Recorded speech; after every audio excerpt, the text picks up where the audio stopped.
And we are live. Oh, jolly good. You have two yellow birds. We have no banana tree. No. But, times are hard. You have to make do. Welcome, folks. Nice to see you again. Happy TeaFlix Tuesday to all our little tea kettle warriors. We have an amazing guest today. I'm so thankful to our friend, director, producer, Denny Tedesco, who is the leader of the pack of the documentaries about the Wrecking Crew, and The Immediate Family is his latest offering. So Denny suggested we get in touch with the legendary Don Randi, who not only was in Phil Spector's Wall of Sound as a keyboard player, but then was a amazing member of the legendary studio musician band, The Wrecking Crew, with such luminaries as Tommy Tedesco, Hal Blaine, Glenn Campbell, Carol Kay. But then also went on, he has Don Randi's trio and Quest, which he plays at his own damn nightclub, which is none other than the Baked Potato. Big warm welcome to the legendary Don Randi. Good morning. Hi, Don. Good morning. Good morning. Incidentally, I got the idea for the baked potato walking into Harrods in London. Oh. And the name of it, they were selling these little jacketed potatoes on the street. I mean, they were tiny. And I said, oh, my goodness, if I made a baked potato and stuffed it with great stuff like we have in California. And that's how we got the idea when I came back. Really? Yeah. That's fantastic. It always amazes me that nobody's done that as a fast food concept right across the country, because you could grow the potatoes on the damn roof. Well, they have. Wendy's tried it for a while, but it I don't know if they still do it even. They have some kind of baked potato. Did they? But not like the kind that we have. I love your baked potatoes. They're big. You could almost like take a nap in them after you're done eating the insides out, right? Oh, absolutely. And a lot of people split them because it's so much food. That's right. That's right. So anyway, right off the top, before we get into your beginnings in the Catskills and the East Coast and whatever, you have a random kind of Beatles connection, don't you? I read that you made a Rubber Soul jazz album in 1963. How did that come about? Ooh. Well, I had heard the album. I heard the Beatles, and I said, oh my goodness, this was the English Invasion, and it would start. We were in the studio and Phil Spector was really pissed off about it. He says, uh-oh, these are the guys, here we go.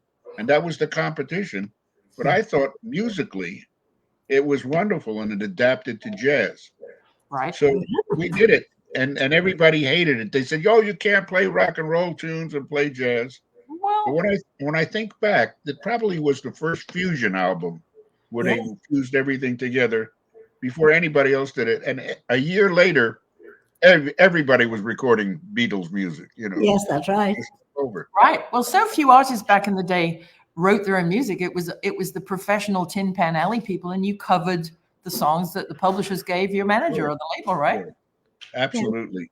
And I think those guys, Paul and they were so lucky to have George Martin. He was what a brilliant mind. Oh, unbelievable. And he is. And Jeff Emmerich, too. The combination of those two people in history. They were wonderful. They were wonderful. But let's start at the very beginning, as Julie Andrews might say. You tell us about the Catskills and how you got started and your early days. Well, my father was very involved with actors during the Depression. Uh-huh. He ran the Works program for Roosevelt. Oh, When really? he would dole out money to guys like famous writers that needed to have a play read, he would dole out $8 or $10 to come in and have a reading. So he knew all the actors. This is like during the Depression. And I was born in 1937. So at that point, he decided he had enough and he was going to open a restaurant and it was called Actors Inn because all the actors would come in and have food there. Great. Not only that, all the athletes that played up in the Catskills in those years, during the war years and afterwards, would all come in there. And it was a famous delicatessen that had excellent food in it. And my father became a chef. Oh. And he taught the people that worked for him in that place. The food was excellent. And I grew up in that business. And the agents that booked all those Jewish acts all over the Catskills had their telephones in the back of the restaurant. It looked like a bookmaking joint, in the back. And there was a piano back there so that they can rehearse a new song or something like that. Oh, great. And I would always go plunk at the piano by myself. I think I was 4 years old or 5 years old at that point. And my dad said, "Would you like to have piano lessons?" And that's how it all started. I took some Wow. piano lessons and studied classical music for quite a long time. So, I mean, And you what- really kind of come full circle because you still have your piano at your restaurant, and here you are. Fast forward a few decades. Oh, that's right. Absolutely. And thank God I learned to play that. And I learned music because it was a lot better than stealing hubcaps, Oh, I don't know. You can make a pizza in a hubcap. That is So, amazing. it went on. And in 1952, my dad passed away. And his wishes for me were, whatever you do, get the hell out of here. And he was right. Yeah. Because most of the kids, there was like 52 of us in my graduating class. It was a very small class. Gosh. And 24 of them were girls. And out of the guys, by the time I was 17, there was only 11 of us left. They were involved in crime and terrible stuff going into New York City. And I got out of there, thank goodness. How old were you when you moved into New York City? I never lived in this city. We moved from the Catskills to after my let's see, I guess 1952.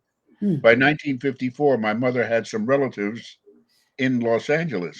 And we had visited LA before that with my father, and we decided, okay, we're going to California, and that was that. Wow. And you're still here. Yes, absolutely. So Right. I knew a lot about the restaurant business from the early days. Yes. Watching my father. But one of your first jobs, how old would you have been when you were working with Jackie Mills at Larrabee Sound? Oh, that was I'd say, oh boy, in the 60s. So I had to be in my 30s, Yeah. Oh, okay. So what And- was your first job in the music industry in LA? Well, my first job actually was in the Catskill Mountains. I would accompany acts when I was 15 years old, Wow. and all these hotels would have these wonderful singers and comedians that later on became famous. Joey Bishop and Nat King Cole and All of those people worked there, and I got to watch them and get to work with a lot of those folks. Oh, how So wonderful. I could accompany, and I never played any jazz. I didn't do any improvisation at that point. wow. And then when I came out to California, I had to go to work to go to school, Yeah. and I got a job at a place called California Record Distributors. It was one of the greatest jobs I could have ever had Wow. because he had all the East Coast jazz and all the West Coast jazz, Oh, and people would come there, and you would send out albums to stores. Oh, wow. That's when all the departments, the Broadway, the May Company, Macy's, everybody had a record department. record department. That's right. I remember that. Yeah. And you could, I remember one of our biggest sales was from Orbach's. Do you remember that place? Oh, yes. No. It was Well, on it's before- Wilshire Boulevard. Yeah, we were still in England at that stage, But I've heard since of we it. came here, we Yeah. know a lot. Yeah. They had those little weird listening booths with like peg hole, cardboard in them. You used to go inside and listen to the record before you Sure. decided to Well, buy it, right? Yeah. It was great. Well, later on, I don't know if you remember Wallach's Music City. It was Yes. on the corner of Sunset and Vine, and they had booths in there that you could actually go in, put earphones on, and hear the records. They were the first place to do that, Well, they. Wow. and it was They great. They had them at Nem's, Brian Epstein's store in Liverpool, and that's where a lot of teenagers who were too young to go to the pub and meet people over a beer and didn't have any money to go to a coffee house, they'd go to the North End music store that Brian Epstein's family owned, and that's where they met and fell in love. And that's why I think the music of the Beatles is kind of the soundtrack to many people's lives, because that is the good old nostalgic days of how they met, Absolutely, absolutely, and it was good music too, Oh, yeah. But that's how it developed. And on that corner was a little restaurant called Gaiety, the Gaiety Deli, Don't remember that. and all the rock and rollers, you name it. And right next door to that was a men's shop called Bo Gentry. Oh, Oh, wow. And that's where all the rock and rollers and two of my best friends ran that store, Oh, and one of them became a partner at the Baked Potato with me, Shelley. How And interesting. that's the only way I could have had the club at that time, because I was doing so much studio work. In the we opened the club in '70s, and I hadn't stopped from 1962 almost to 1988, wow. where it just kept going one date after a date. One week I did 26 different recording sessions. Oh my Good grief. How do goodness. you learn all that much music that fast? Or would you just read it? Well, you read it, but most of the time they relied on us, the producers and a lot of the songwriters. They would leave it very open, and they relied on our ability. But we Yeah. had to be. I would call Tommy Tedesco, Barney. You look over, there were some of the greatest jazz guitar players: Howard Robert, Barney Kessel. Let's see, Billy Pittman, Wow. and Dennis Budimir. All these marvelous jazz players, Right. and they're playing rock and roll. They're playing, and Phil Spector would come out, and he knew the guitar because he had studied the guitar. He'd have one guy play on one fret. Can you put a capo on? I want an open sound out of your guitar. Can you play it down here on this lower fret? So he Huh. did understand when he made that wall of sound, Yeah. he was spreading out the sound. The same thing with the pianos. There were 4 or 5 of us many times. Good grief. And And so- Leon Russell would be to the right of me, a guy by the name of Mike Melvoin sometimes, Mike Yeah. Rubini. Rubini was a great pianist too. He preferred to be known as Michel Rubini. Oh, I His see. name is Michael Rubini. I know the names Mike Melvoin, Larry Knechtel, Hal yeah. Blaine, Tommy Tedesco, because they were essentially the Partridge Family. Of course, absolutely. And later on, well, I worked with Earl Palmer quite a lot, who was Okay. one of the most out. He had a different style of playing rock and roll, the same way Hal Blaine had his style. And then, of course, along came Jimmy Gordon. Yep. Had he not been such a kook, he would have taken over everybody's job. That's how great he was. Yeah. Wow. Aw.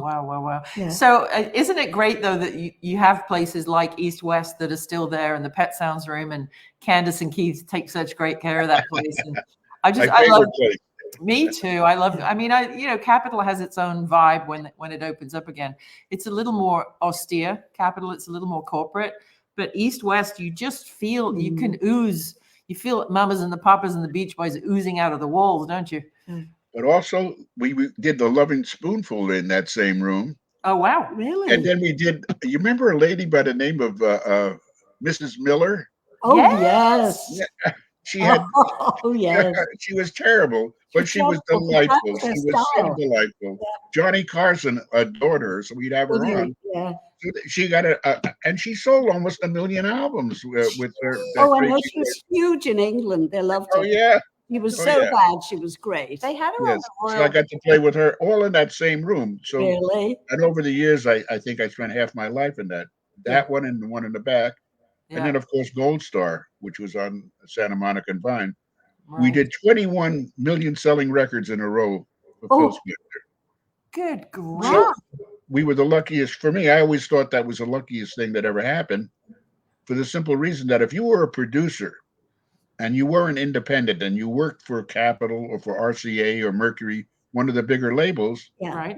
who would you hire? Let's get those guys. They're making all the hit records. Yes, of course. And But that don't kept forget, that was the day when you could find out who the personnel were, because we actually had liner notes. Good grief. Oh, yeah. That's right.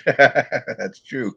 Oh, I And know. then Phil and Brian started to put our names on the back of the albums before Yeah. everybody did. Well, just before we jumped on, you told me it may be a small check, but you got a residual check yesterday for something. Right. When did you do that? 1962, and it was Wow. for He's a Rebel by the Crystals. Oh, yeah. Maybe Great, it was lost great, in the mail. No. and a great rock and roll. And a Darlene Love was one of the singers with the Crystals on that. Oh, Right. my goodness. Good old Darlene. Yeah. She And it's made just- everybody's records. Yeah. It's just been used in a commercial. So because you were a union member and they wrote all that stuff down, you're still Right. getting little checks. That's right, because there was a contract on it, and Yep. and it works out. Over Christmas time, they love to use the Christmas album that Phil Spector did, because there's so many great rock and roll and great feeling. It's one of the greatest Christmas albums of all time. Absolutely. Yeah. And they got the Ronettes on that, the Righteous Brothers on that, I Darlene. think Mariah Carey's producers took more than a little idea. There you go. You nailed it. You nailed it. Absolutely. More sleigh bell.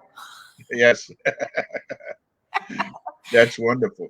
Our friend Karen Reeder, who's on from Edinburgh, Scotland, is just saying he's been listening to your music in the knowledge you were coming on, and he's really enjoying Feeling Like Blues, 1960, wow. And he'd really love to hear Revolver Jazz at 66. Is it available anywhere? Yes, you can still get it. I don't know where, but it pops up on different record company stuff. You know, I think Craigslist sold one for $70, as a matter of fact. Oh, Louise. Well, that leads me to we love the name of your book. You've Heard These Hands. What a great title. Yeah. Well, you're looking at the official clone of music. We had, when all us guys that did that, they were such great talented musicians, but they were able. If somebody said, "Could you do it like somebody else?" You didn't get insulted. No. Right. Of course, if you were putting whatever you were. So if they said, "Can you do it more like they would do in Nashville, like Floyd Kramer?" Sure. Could you do it more a little? They didn't want to say black, so they said, "Could you do it a little more like Ray Charles?" Yes. That was their verbalizing. That was the best way they could do it. So because of my kids, basically, a lot of times I hear music that I would have never listened to, but because of that, I had to pay attention to it. Because, of course, the next day I'd be in a session. Say, did you hear this record? I want that same kind of piano. Right. And most of the time, the same kind of piano was triplets. I played that 9 million times for different people. That's right. And it stood you in good stead, learning to be so flexible, hasn't it? Oh, yes. And to get to work with all the different people I got to work with. From Frankie Lane to Sinatra. Wow. From Nancy Sinatra to you name it. Nancy was the best, though. I enjoyed working with her to this very day. She's one, and her new albums, the re-releases on Light in the Attic, are going through the roof. They're doing fantastic for her. Yeah, she's a class act. Yeah, she is. The whole family. I mean, all of them. Really not. Really. She's delightful. She's delightful. Karen, again in Scotland, is asking. He just read. You also work with Linda Ronstadt. There's a famous story there, right? That's me. That plays the harpsichord solo on Sound of a Different Drum. Really? And it's a wonderful story because the arrangement when we walked in, it was done at Capitol Records. It was Linda and the Stone Ponies in those days. Right. And I see this wonderful harpsichord sitting there, and I said, "Well, who's playing that?" And he said, "Well, you are." I said, "Really?" And now I'm a little bit panicked. I said, "They probably wrote out some Bach thing for me to play, and I better really pay attention." Yeah. And we start with doing another song where I'm playing the piano, and then we do another song, and now it's coming for the harpsichord, and I haven't seen the music yet. Oh boy! So we put the music on the harpsichord. We had taken a break, and I sit down, and on the music, I'm looking at it. It's chords. Huh. And then at the letter B where the solo comes in, it said Bach rock and roll style. Oh, geez. Nothing written, not one note written. So I made up the whole, how Bach would play a rock and roll solo. Oh, God. And you know that I'd get calls from colleges and stuff. Was that very hard reading that stuff? And then when I made it up. Wow. They can't believe that. So to which I can only say, roll over, Beethoven. Yes. Our friend Tom is asking, do you miss the old A&M studios? That was quite a... Oh, yes, I do. And we're going to miss the United was going to be torn down pretty quickly. I know. It's just, we're losing all these great iconic places. It makes me so sad, this freaking AI nonsense. Jerry Moss signed me to one of my first contracts to MGM Verve. I did 2 albums for them. Yeah. Wow. And then right before A&M. And then he and Herb Alpert started A&M. What a great yeah. Absolutely. Alpert and Moss, yeah. Our friend Mark Lindsay in Houston, Texas, is asking who rearranged the Linda Ronstadt song from the original Michael Nesmith version. Was there an arranger credited, or was it just sheet music and nobody was? No, there was an arranger. He was a great jazz bass player too. His name was Jimmy Bond. Oh, And Nick and Jimmy were very close. So Jimmy made up the charts for it. But that was basically a chord chart. But where things were to be placed was basically his idea with Nick Venet. okay, very interesting. But you had a hand in a very big arrangement, didn't you? Oh, yes. Thanks to Hal Blaine opening his yap. Yeah. Yep. That was Crackling Rosie. Right. Neil Diamond's first #1 record. He had a lot of top tens before that. Yeah. But that we had come in to fix a part, and Hal Blaine went in. I said to Hal, I know exactly what to do with this song. I'm just sitting there. It was just he and I recording over a track that had already been recorded. And Tommy Catalana, who was the Neil Diamond's producer, came out and said, "What are you doing this afternoon?" I said, "Nothing." And then Neil comes out, "Come on, we'll go to my house." And I wrote the chart that whole afternoon with Neil. Wow. And what a terrific guy. What a human being. Wonderful. He's the best. Friends of ours, the Moray Management, were managing him for many years when he was on the road. And when these new Apple laptops came out, Neil went to the Mac store on just down the block from the Village Studio on Sawtelle and Santa Monica, just west. I know exactly where it is. Yeah. And Neil went in one morning and said, "Buy me top of the line, whatever it is, highest gigabytes and squigabytes and all of the bells and whistles." But when they open 9:30 in the morning, by noon he was back and he said, "I really am going to need lessons on this. I can't understand it. It's very modern and newfangled." And the guy was about to say, "I'm sorry, Mr. Diamond, but we don't give lessons here." It was in the very early days. I don't even think the internet was a big thing. It was probably the very late 90s or early 2000s. And Neil said, "Oh, no. I'm not expecting lessons.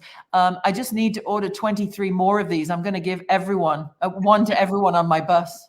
So he boy. he bought 24 computers. I love it. Little shop in one day. Yeah. All of the guys that worked for Neil till this very present day, they all adored him. He took such good care of them. Yeah. There were two people you wanted to work for, actually three. It was Nancy Sinatra because she paid extremely well, Neil Diamond because he played extremely well, and not only the money, it was you get a phone call, "Is everything okay?" Oh. Yeah. And who was delightful to work for, and I wish I could have worked with her more, was Petula Clark. Yeah. I did a couple of albums with her over here, and she was what a sweetheart. She's still on the road, in England. I know that.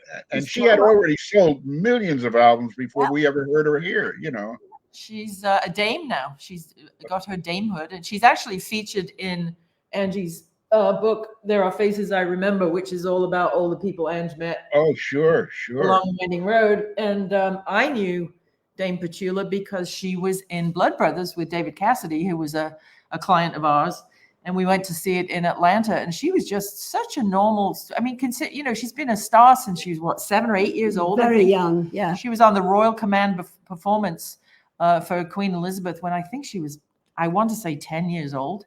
So she's been very famous for a very long time. But, when she comes to America, she knows she's not a household name, and she's just so gracious. She's amazing. She was terrific. She was. Yeah. She actually, sorry, you go ahead. Let's go right ahead. I'm more interested in what you have to say. She evidently went to visit John and Yoko in Canada when they had their bed in for peace. Uh-huh. And she was having a pretty hard time in Canada because if she sang in French, the English-speaking people were pissed off and vice versa. Right. Yes. And she always used to say, "Oh, John had a solution for it all." He said, "You need a big glass of red wine." She said, "So right." I love it. Get over yourself. That sounds like sure. That's incredible. I got to work with in 1970. I did a special that was recorded in England. With the co-stars of this show were John Wayne, Bob Hope, and an English fellow by the name of Tom Jones. Oh, a Welshman, yeah. It was still right. The artist whose show it was Raquel Welch. Good grief. And we did a special with her, singing and dancing, and with a full. I had half of that I had most of Tom's band that he recorded with and had it in the TV studio. And Yep. then I had the rest of the London Symphony. It was a gigantic orchestra I had. We Wow. did it out at the J. Arthur Rank Studios in Denham, Upper Denham, I think. Yes, I know. Yeah. But you better hadn't say J. Arthur Rank in England, because it's Rhymes with something rather rude. Cockney rhyming slang for something where you might need a little privacy and a box of Kleenex. Yeah, I was just having a J. Arthur, but I was just having a quick J. Arthur. You know what's funny? They had this gigantic CinemaScope screen. You know how wide it could be. Yeah. And we had just finished I forget, doing some take on one of Tom's songs, and all of a sudden the screen lit up with a gigantic, it must have been a 100-piece orchestra playing, and just wonderful timpani and piatti cymbals, and then it stops, and this little lady walks out. Hello, it's tea time. Union tea break. That was.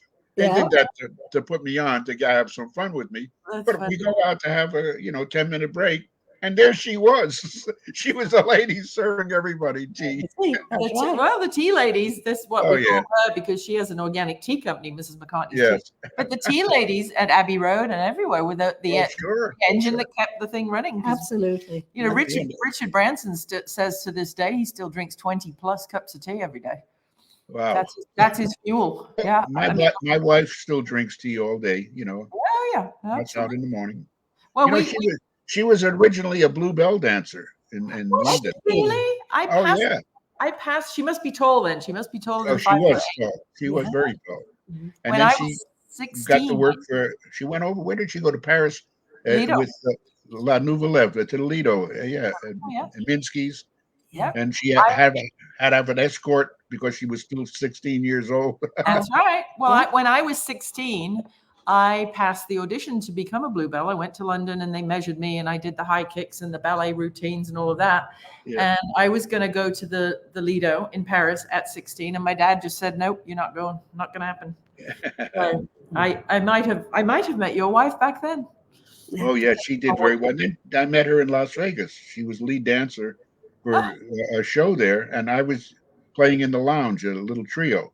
And she was the highest paid dancer in Las Vegas for quite a long time. Oh, good for her. She did very well. So speaking of, was Norma Waterman in those days. Okay. Dennis Waterman's sister. Oh, God rest his soul. What a successful man he was. Yes. Dennis was so interestingly, not just in his acting, but then the whole Stock Aitken Waterman production company and that stable of Rick Astley and Kylie Minogue and all of those people that they discovered and gave a chance to. They were they was a second British invasion, weren't they, really? Yes. What was that record he had? Indoors. Indoors, yes, exactly. Him and John Thor. Yeah, that's right. No, I loved me some Dennis Waterman. And the Little Britain guys used to have a character that they played, David Walliams. Yes. And Matt Lucas. And it was just a ridiculous thing where Dennis was this big in a chair. I know. Normal sized room. And he'd say, "Oh, I'm too busy to be on your show because I've got to write the theme tune, sing the theme tune, write the script, act the script, direct the script." But that was really how busy Dennis was. Yeah. He was. And when he was married to Rula at that point. That's right. Yes, they were in the news all the time. Yes, that's right. I remember Rula Lenska. What a lady! Wow. I think we probably got half the same Rolodex cards you. Probably. That's right. Having to get to travel, we traveled all over Europe with Nancy Sinatra, and it was just an amazing tour that we did. Yeah. And interesting because the best band we had was in Germany. The second best band was the English band because we had to pick up horn players wherever we went. Yeah. And that was like a trip. I mean, the German guys were half American that had moved back to Germany or something like that. Right. But the English band was, they were the greatest guys. He was fun to be with. Took nothing serious. Karen's doing his homework. He's saying, "What work did you do with Frank Zappa?" I have in my mind that any time with Frank would be special. Well, we were doing a Lou Rawls date at Capitol next door. And we were in a little smaller studio. They were in the larger studio with Frank Zappa. And we just finished. And I said to Dave Axelrod, the producer, I said, I'll see you, Dave. I'll see you tomorrow.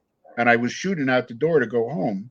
And they grabbed me at the door. I said, what? You know, and he says, we need you to come in. Can you do a Frank Zappa date? Oh, I didn't know who Frank Zappa was. I had no clue. oh, I said, oh, who is that? He says, he's a very famous up and coming. I said, okay, you know. I said, why? I knew there were piano players, and there was two of them. It was Pete Jolly and somebody else, another piano player, John Smith or something, I forget. And they walked out on Zappa. They couldn't do it anymore. They just said, that's it, I had it. And they had left. So I walked in, and I'm looking, and I'm looking at the music, and it goes on forever. And I said, well, what do you want me to do? Yeah. He says, this is the part. Frank comes over to Zappa, and he says, this is the part. And I'm looking at it. It's so hard to read because there's no time. It's all out of time, in time for a bar or two.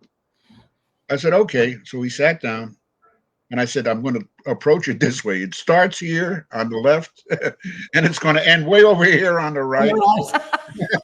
And I'm going to read it note for note, you know, just to give each note is written. Because he wrote out the part, and there were certain things he wanted. Wow. It took me 2 takes, and we had it. Wow. And he just stood there and looked at me, and he said, I don't understand what the problem was. So I said, it would take me about 4 hours to teach you how to write, Frank, but I think you're doing fine on your own. I'll see you later. And the song that I got to play on is called Lumpy Gravy. Oh, yes. Absolutely. That's me on that one. Speaking of English cooking, yeah, that's just incredible. There's another funny I mean, there's millions of funny studio stories there in your book. If you guys can get a hold of You've Heard These Hands, you definitely should. It's available on Kindle if it's out of print in your country. But you were telling me the other day about what was leading up to when Tommy Tedesco threw his guitar. What was that's that? one of my favorite days of all time.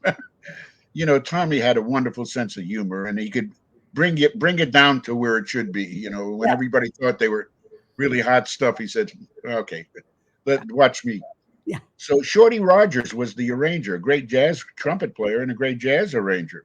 Uh-huh. And Michael Nesmith hired him to do this date that was recorded on Saturdays and Sundays, which was time and a half and golden time on Sunday because he wanted to give it to the musicians. Nice. He felt like the musician, this is my gift to you. And he wrote the whole album.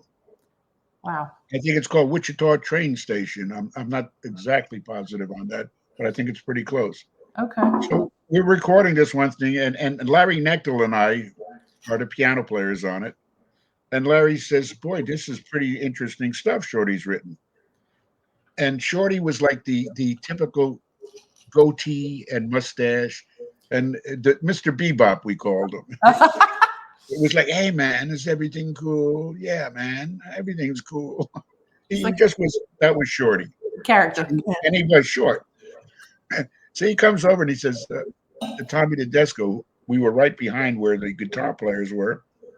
He says, Tommy, man, do you think you could play something outrageous? And Tommy says, what do you mean? He says, well, Mike wants you to do it when it gets to this bar. Pardon me. He says, when it gets to this bar, 27, play an outrageous solo. You know, just go for it. Play it as far out as you want. Do something that's different. So, okay, we hear the conversation. I look over at Larry Knechtel. Larry Knechtel says, this has got to be something, you know. Yeah. So he goes back to the conductor's podium and he gets ready. And I see Tommy Tedesco reaches down in his case and he takes out this cord and he plugs it in and takes the cord and plugs it into the amplifier, which had a mic in front of it. That's how they would record in those days. Right.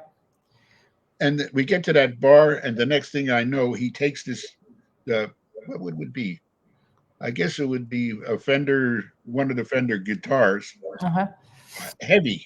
Oh, yeah. Heavy as. And he just flings it straight up in the air. We were at RCA Victor, which had a really high ceiling, like a basketball court. And the guitar goes up in the air on this long cord and comes all the way back down. Bang, wallop, crash. And if you listen to the album, they left it in. And we sat there. We all cracked up. We finished the take. So we were dying inside. It was Oh hilarious. my Lord. It's lucky you They didn't left, kill and then he said, somebody. Tommy smoking a cigarette. You said outrageous, didn't you? That was it. Oh what a my guy. goodness. Yeah. That is just, but that's so Tommy. He was quiet until he wasn't, right? Oh, I got into I had scored something for a television show, Hmm. and the producer was just being not very kind to anybody. Mm-hmm. And this one cue I had written was written for a special reason, because in Santa Monica, they're all on Saturdays and Sundays. They're all these street players are out there, and they have a chase with this guy running through all of Santa Monica, and I scored it for that, changing the music to different things because. Well, Right. and the guy looks at me and says, "Santa Monica is the Beach Boys, Don." I said, "Well, go get him." I said, "You're not going to get him." He says, "No, but we wanted to be sound like. So you never told me that, but I totally disagree with you." And then Tommy and I'm getting in an argument, and Tommy comes over, goes like this: "Come here." He says, "Did you fall in love with your cue, Mr. Randy?" That was it. He was right. He was right. This is the producer. He's got the last word. So guess what? My score cost $3,700. Wow. They brought in the Beach Boys sound-alikes for that cue, and it cost them close to $7,000. Wow. So In those days, to yeah. do it, and they put in a Beach Boys sounding like for that one scene. Wow. I did not win that battle. No. No. Yeah. Now tell me about your daughter. Leah. Yeah. Oh, Leah, what a Yeah. sweetheart. She she grew up musically inclined, absolutely could sing, she could dance. She could have been a champion ice skater. My wife would take her all the time for all Oh. these things. Oh. And but she could always sing and learn how to play bass from Carol Kay's books. Oh, wow. look She at that. bought Carol's books, and that's how she learned to play bass. And she got a job with Pink, Yep. as it goes. Yes. And she was with Pink for 2 or 3 years, singing background and playing bass with Pink on those Nice. the European tours. She's in a number of the big video things that they did. Yeah. But she also got into a really bad drug problem at one point and had to get over that. And she did. She's been sober now almost 21 years or 22 years. God bless her. And she's one of the foremost counselors for drug addicts in the United States. Oh, how wonderful. What a She great. does incredible. As a matter of fact, we're going to go do a show.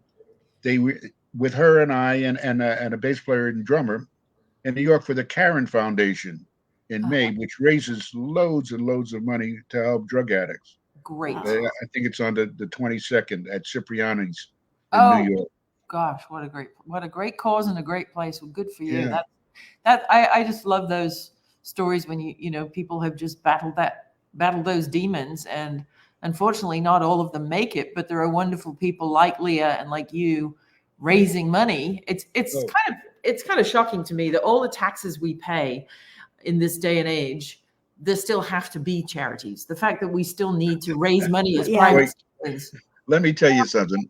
I pulled in a gas station, and I was so angry because you know how high gas is in California, 5, 6. and now it's even higher because they raised it again this week. I said, wouldn't it be wonderful if they did it for 2 years? Yeah. Take all that tax money and put it into drug rehabilitation. Yep. Yeah. 100%. Just for 2 years. I mean, it would help so many millions of people. You know? And then you wouldn't have people whining about RVs parked on the street or homeless problems. You would have the resources to bring people indoors and help those that want to be helped. And I would venture, Jack Richter is a former LAPD sergeant. He's a dear friend of ours. And he was on the Skid Row homeless unhoused outreach program. And he said easily 8 out of 10 of the people that he talked to wanted another chance. They wanted to clean up. They wanted to come indoors. They wanted to get educated. 80% of the people who are out there on the street don't want to be. But we spend all this freaking money on other things instead of human beings. I am 87 now. Your mom's a little older than I am. I wish before I go that I see a cure for anything. Yeah. Just a cure for, I don't care what it is, for anything. Yeah. because they always get stuff and they keep us going and they keep us living. Yeah. But what kind of life are so many of these people having? Whereas Exactly. if they had a cure for something, it would be over with. Well, you know, Don, you don't mean to tell me with AI and all we're learning about it, there isn't already a cure for cancer. Of course there is. Yes. Does Big Pharma want us to have such a cure? It's too big of a Don't think business. so. Oncology is too big of a business. It's a multi-billion-dollar business. And they're like, well, you know, you've had a great life. You're 95. Why are we going to spend all this money on you? It's just great. Anyway, we're getting depressing. Sorry. Yes.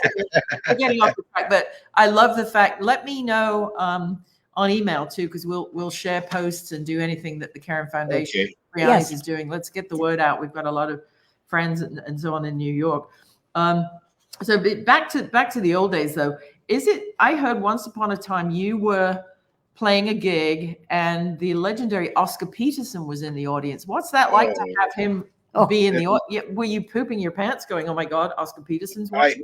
On Sunday nights at the Baked Potato for many years, we had a guy by the name of Harry Sweets Edison. Yep. Harry was a great jazz trumpet player and played with Tom Pacey's band, with Duke Ellington. Yeah. He played on a number of our client Steve Tyrell's records. Yes, exactly. I love Steve Tyrell. Yeah, What a good guy and what a talent. Mensch. He's one of our oldest clients, actually. Yeah. Longest. I don't mean oldest, but longest. Yeah. Mhm. So Sweet Edison, Yeah. What a player. So anyway, I happened to go down to see Sweets that night, and I happened to be at the front door, and in walks Oscar. And I'm looking, I said, it's like God just walked in here. And I said, oh my God, Oscar. And I introduced myself.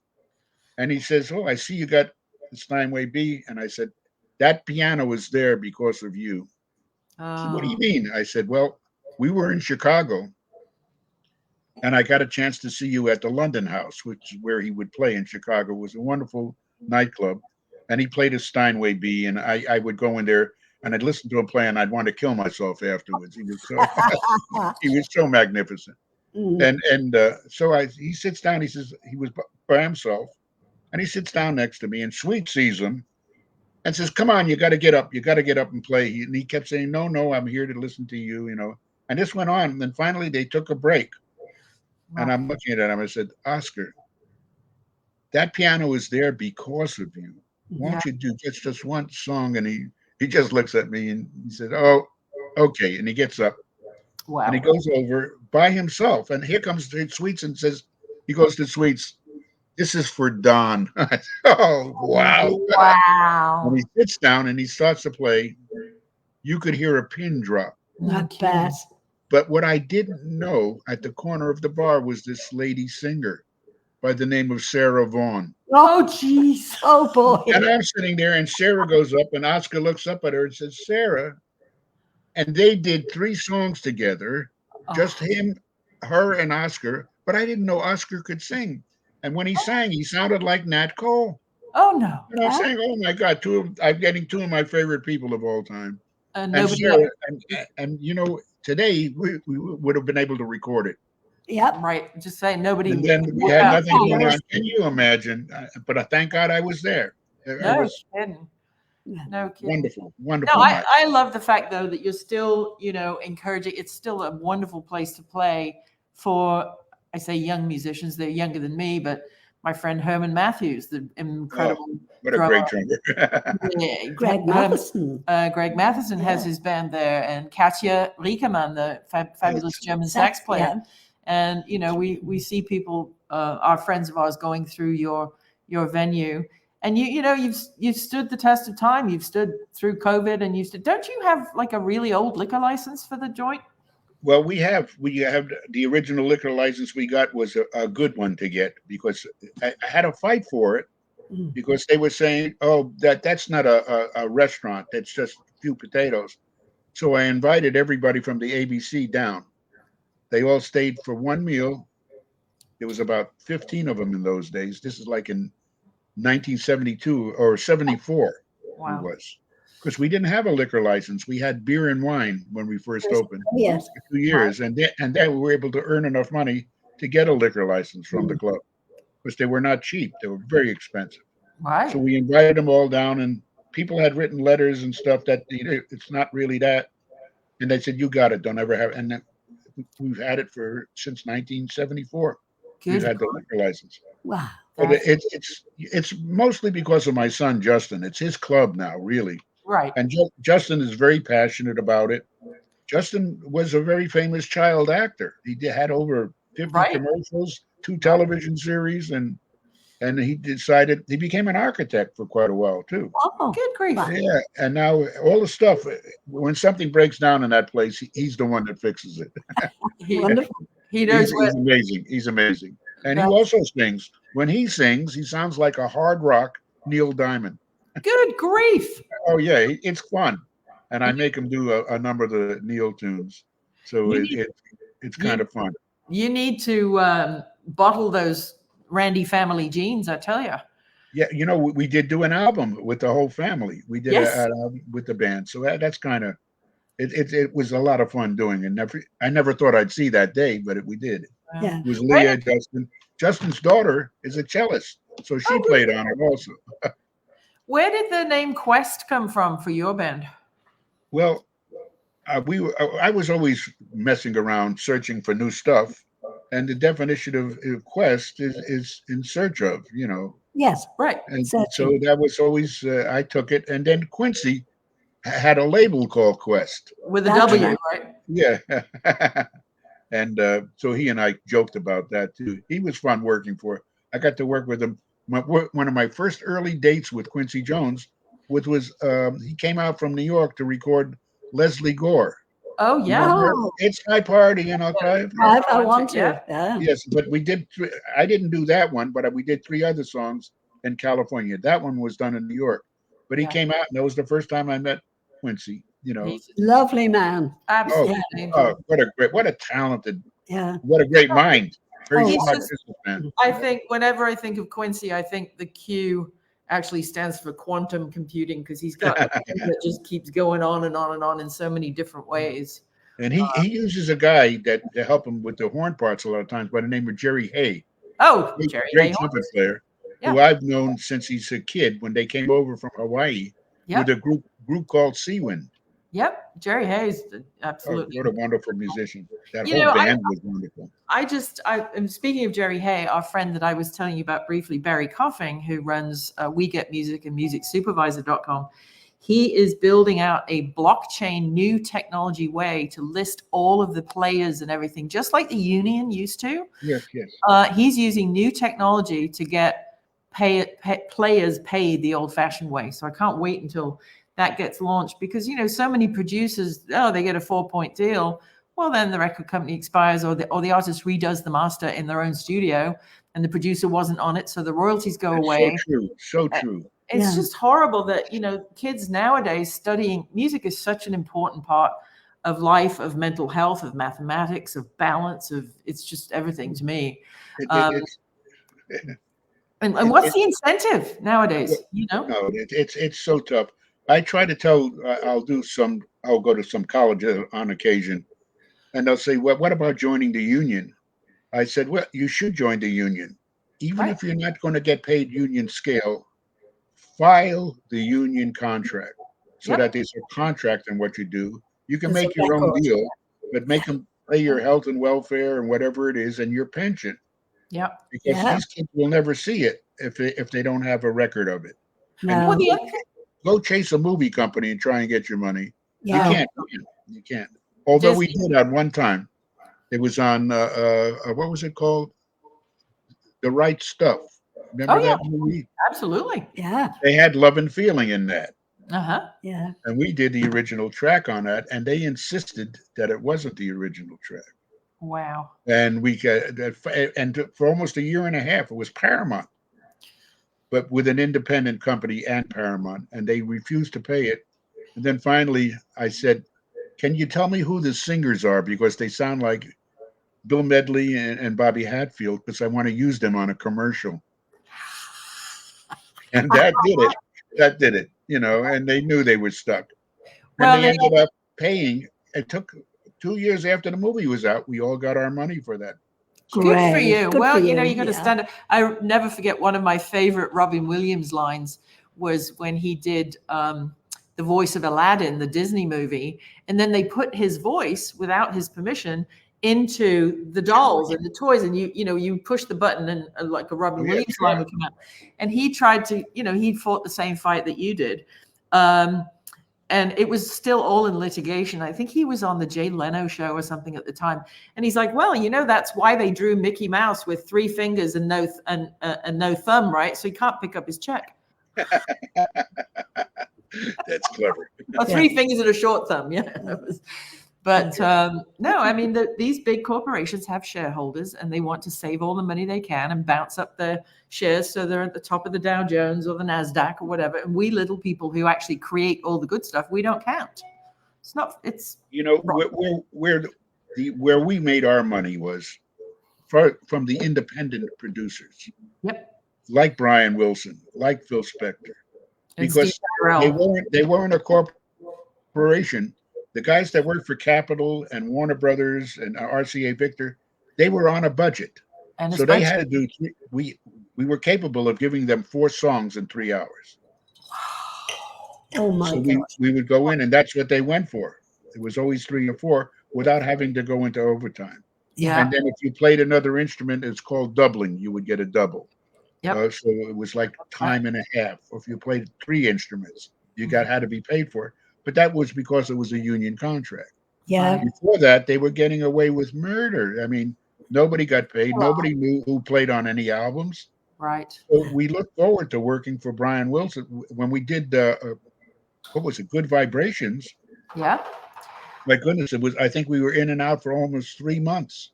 Wow. Doing the same song. Now, he couldn't have done that had he been working for a corporation. He was independent, so he could take as much time. Phil, we would do 1 song for 9 hours with Phil most of the time, and it would be, and you got paid for your 9 hours. You didn't. Speaking of Good Vibrations, there's a funny story about how that low organ note came about, right? Tell us about that. You got me. That's a very true story. We had been working for almost 9 hours, 8.5, 9 hours on this one section. And Hal Blaine was there. I forget. I think Ray Pullman was there. And he said, guys, just take a break. Now at Studio 3, where the Hammond B3 was, there was big baffles that were in front. Like you can't see my face, but they were giant. So you couldn't see me playing the organ. And he had me holding my foot on a low. That's all. And he was writing the vocalese on the top of that, figuring it out. So he tells the guys, take a break. Now, we had been there all day, at least 8.5 hours. And I'm like this. My eyes are shut. I can't stay awake. And I got my foot on this thing, and he keeps going over. Keep doing it, Don. Keep doing it. So finally he says, hold on a second. You hear the talk back. And I look next to me, and there's a pillow that they used to sit, that those chairs for the Hammond Beats were very hard. Yeah. So I grabbed it and I put it over the foot pedal, and I laid down with my head on the pillow, holding the note down. Now, Brian can't see me. He doesn't know anything that I'm doing. And I'm holding the note down. He's all right, here we go, Don. I was great. Oh, yeah. Now. For at least I fall asleep. I went out. I'm fast asleep. And about 10 minutes later, you hear, Don, that was great. Thank you very much. The only one that saw me was Hal Blaine, and he opens the door, Studio 3. He says, do you have a nice nap? And I actually had. I was fast asleep. Well, Brian never knew that story. Oh, God. The B3 solo. The 4 years ago, he calls me on the phone. Somebody just told me a story. Is that true? Did you fall asleep? I said, you're goddamn right I did. But he didn't know about it. Incidentally, one of the biggest honors I have ever gotten came from Brian Wilson. Oh. He did an album in Europe, just Brian Wilson sings and plays the piano.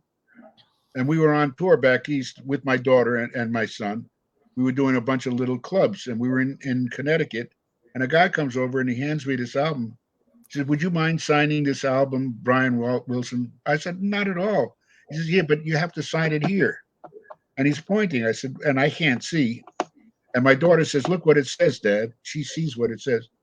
and where he wanted me to sign, it said, "This album is dedicated to Don Randi." Oh, And I said, "Oh Oh, my goodness, isn't that sweet? how he didn't have to do that, but he did." he wanted to. Well, but That's what lovely. and what a genius, boy, oh boy. Oh, He, are he you again, kidding? like Quincy, he has stuff in his head that you and I can't even imagine. Yep.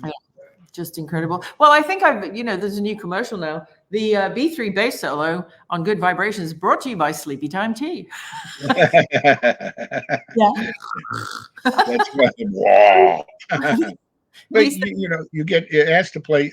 I remember what were we doing? Some date with it was a country artist, and Glenn Campbell and Billy Strange were both oh yeah. the guitar players, and something was wrong with his Fender amp, and it was making this buzz sound. And Billy took his cowboy boots and he kicks the amp, whack, Yeah. and I'm watching him, and it made the sound even worse. But the producer says, "Don't change anything," and they ended up using that buzz sound. Oh, And you how know what? After it was the first time they used it on a record, and Yeah. after that, everybody they developed a pedal called a fuzzwah. first one pedal. That pedal gave you the same sound as that mistake. Jeez, out of That was many an accident. Yeah. That was the fun of playing live more than Yeah. anything else. Yeah. Yeah. When a mistake, somebody would play something, and the producer or somebody would recognize, "Wow, that's better than what we have. Let's do it." Yeah.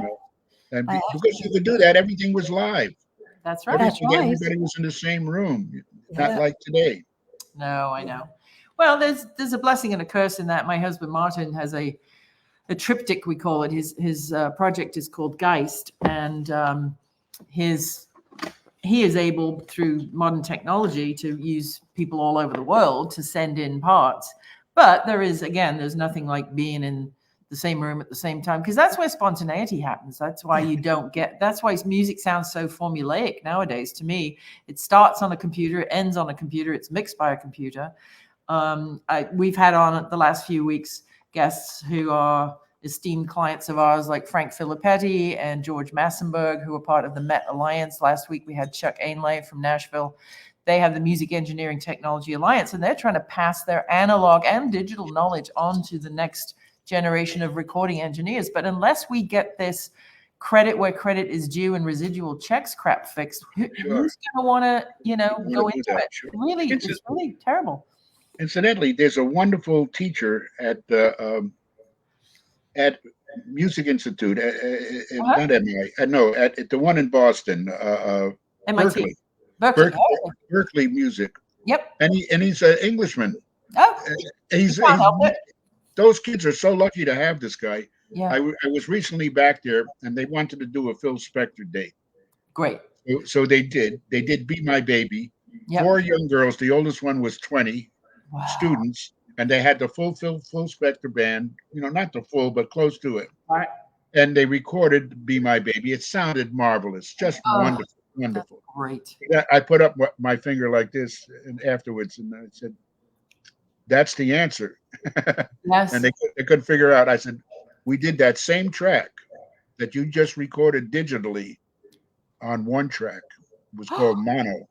Yeah. And they could not believe that we did all the music Yeah. onto one track in 1962. Yeah. That's right. That's right. I actually have a T-shirt that just says "Since Mono." I'm that friggin' old. Well, I think that's one of the reasons that the upsurge in vinyl is so big right now. Yes. Right. Which is great. I think the kids the kids are responsible for that, because they were all going back to that venue of using a Victrola. Right. Oh, God, yes. Yeah, we had one of those. Well, lots of our viewers, our regular viewers, will know that, because Angie she's the limerick maven. She actually has a whole book of limericks out. Oh, wow. How neat. Dr. Angie's Liverpool Limericks and Other Random Irish Haikus. So especially for Paul Moody, and especially for you, this is just an outstanding hour with a legend. And thank you. I know how busy you are, so taking the time is much appreciated. So for our special guests, we always write a little ditty, a little limerick. So this one, my dear Don, is for you. Oh, okay. Are you ready? And a 1, 2, 3. We thank you for being so handy. Your colorful tales were just dandy. So thanks for the stories, so many past glories. Big hand for the famous Don Randi. Oh, wonderful. I love it. Thank you so much. Thank you. Absolutely. Yes, So been wonderful. all of you kids out there, go to thebakedpotato.com and go find Don's book. You've heard these hands, and follow him on the socials. And thank you so much for tuning in, and share away. And this will be on our YouTube channel very shortly. If you missed the regular one, get the replay. And thank you so very, very much for your time. I love you a lot. I've never met you in person, but I love you lots already. All right. I love you guys. Thank you so much. Thank you. God kids. bless. All right, Bye-bye. keep doing it. Bye-bye. You bet. Bye-bye.